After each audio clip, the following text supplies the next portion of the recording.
All right, me.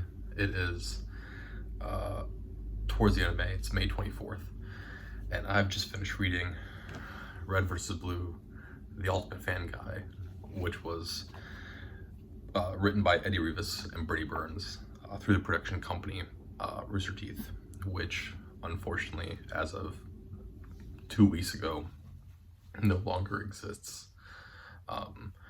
After just over 21 years, it no longer exists. I've had this book for a very long time. This is the first time I've read this. I bought this when it first came out, which was 2015. So I probably bought it, I was either just turning 15 at the time or I was still 14.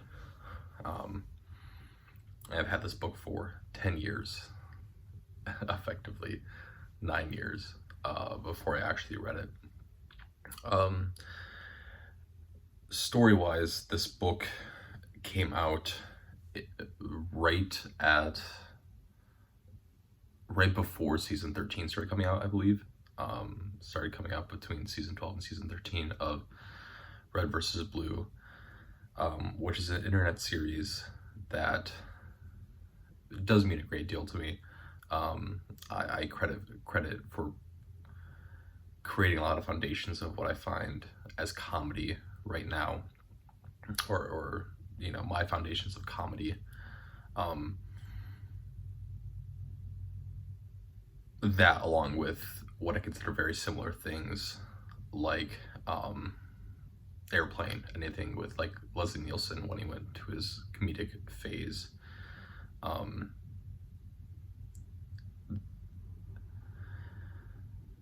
So yeah, right. I mean, the book itself, right? It's a guide. Really, about the first half of it or so is talking about the characters that occur within Red versus Blue, the locations, and then some of the just general like trivia things, important things about Red versus Blue up to season 12, right after to the end of season 12. Doesn't really include anything from season 13 in there yet. And that part's all very interesting and whatnot, right? It's fun to have those things, right? The actual dossiers of characters and things of that sort. The second half of this is where it gets way more interesting to me, because we have some removed or some extra dialogue or scenes from the show that in some way are important and just didn't end up making the final cut to things. It's way more interesting to learn about the characters that way, right? And then you also have the last portion, which is by far the shortest portion, but I guess there's two portions of it, right? The first portion is characters writing about other characters, right? So now we get to see these characters' stories from their internalized view of the world, right? We don't get to see it from every character, but we get to see it from some characters. And of course, that's very interesting if you're someone that cares a lot about characterization and looking at, trying to get something extra or something a little bit more out of, who the characters are, right? Because these characters in Red vs. Blue, they're inherently caricatures, right? They are exaggerated ideas and presences that we would expect from the people around us and people working around us, right? As was noted in the final portion, which is all direct commentary from writers and animators of the show up to that point, right, is that I believe it was Burnie that was talking about it, mentioned that it came into a situation of where it became very difficult to work with these people, with these characters, because you can't differentiate them a whole lot, right? The only options when they first started machinimating in the first season of and working with the original Halo was that your only options for characterization and customization of a character was the color of their armor. And so inherently, each of these characters have to be a larger than life version of what they kind of represent, right? And they all kind of more or less represent the worst of the people that you work with, right? Later, this sort of style, right, gets very popularized within The Office, right, of where you have just some terrible people that you work with, and you know, how do you actively work within that, and the stories, but then also the camaraderie that exists within that relationship with those people, right? Red versus Blue is doing this just in a different way, right?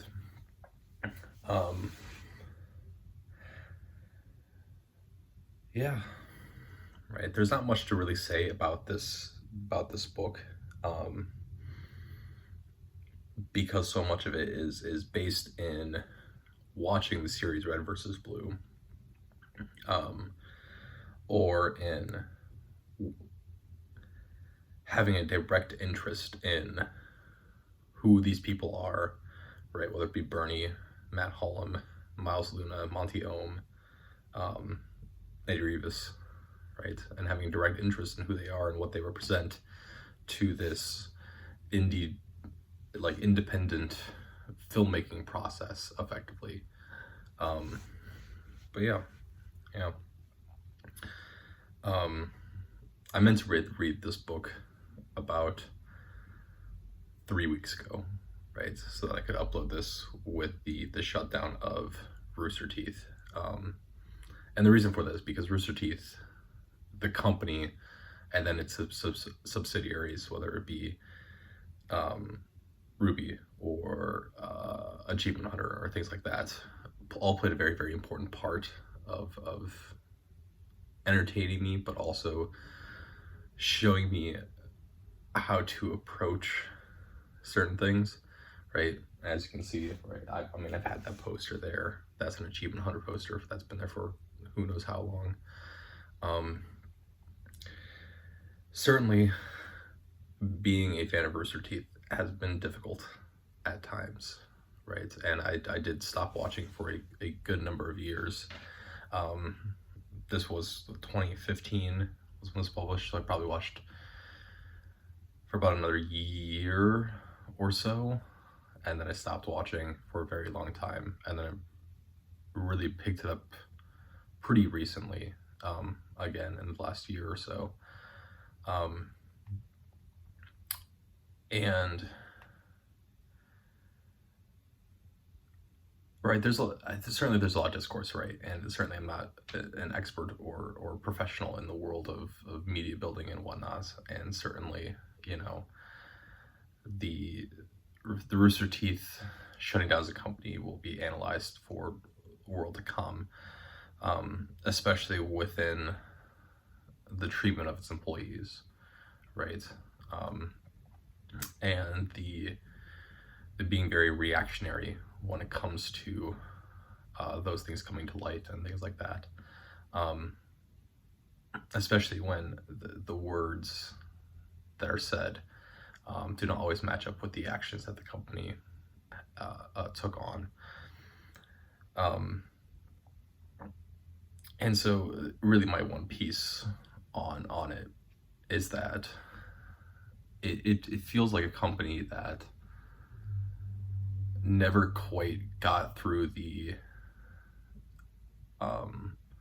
we're here making things for fun portion of this, and it never really made that transition into a company's company, right? Which in a lot of ways is fine, right? You know, certainly with the production and the way that the internet has gone, right? We should be making things because we want to make them, right? We should be making things because we love them and because we have a joy for them, right? However, the issue becomes when you expand to a certain point you are held to the same standards as other large companies, right? And it's a transition that is difficult and hard. And unfortunately, this was a company that just didn't quite ever fully make that transition, which is unfortunate, right? Because I do greatly appreciate, and in a lot of ways do hold Rooster Teeth as a company in a very high regard, because they are very important to me, right? But yeah, I think one of the important things to like look at this with, as something that Burnie Burns said in a vlog at some point, and I've kept this around with me for a very long time. Whenever I first watched it, this would have been a year of like Burnie's vlogs, when he was making the yearly vlog, or the daily vlog for the year. I think it was Year of the Rooster, which I think was 2016. But in one of those, he says that, or he's talking about a place that he loved shutting down, right? As Austin has changed, as Austin, Texas, I should specify, has changed, and it's gotten more expensive, and a place that he loved, a restaurant that he loved, was closing down. And he said that, you know, when we look at these things, and we are sad when they shut down or when they close, the question becomes, do we care because it is gone, or do we care because our nostalgia has been ripped away from us, right? Right. It is not doing anyone any favors by keeping this open just to serve my nostalgia of the world. Right. It was something along those lines. I don't remember exactly what he said, but it had to deal with that, right? And that's kept with me for a very long time, because I did have some things, you know, around me that closed, like restaurants and things that people were very upset by. But it was like, you know, how long has it been since we've been there? You know, we used to stay there for hours when we were 15 years old. That was because our friend worked there and they allowed us to just sit there and talk the entire time, right? But as great as that nostalgia is, right, the world demands change, unfortunately, right? And this is a company that goes along those same patterns, right? As much as for nostalgia's sake and for my love, right?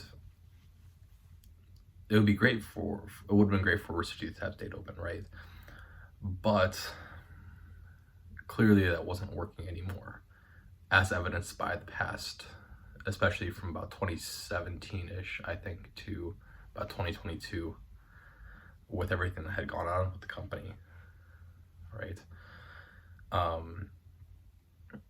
Right, there's a change that is needed, right? And sometimes we must forego our own nostalgia and our own, well, this is the way things used to be, to then later accept that things are going to change and things are going to be new, and hopefully they'll be better, right? You know, I do sincerely wish all of the people that were involved with Rooster Teeth the best of wishes and the best of luck, especially going forward with new projects, right? Because from everywhere that I say from a lot of places that I've been able to connect with people, it was a very unique place to be and a very fun place to be, except for when you are on the outside of things, right? And that's not the way it should be, right? But yeah, that's the Red versus Blue Ultimate Fan Guide, and Rooster Teeth closing, I guess. That's that.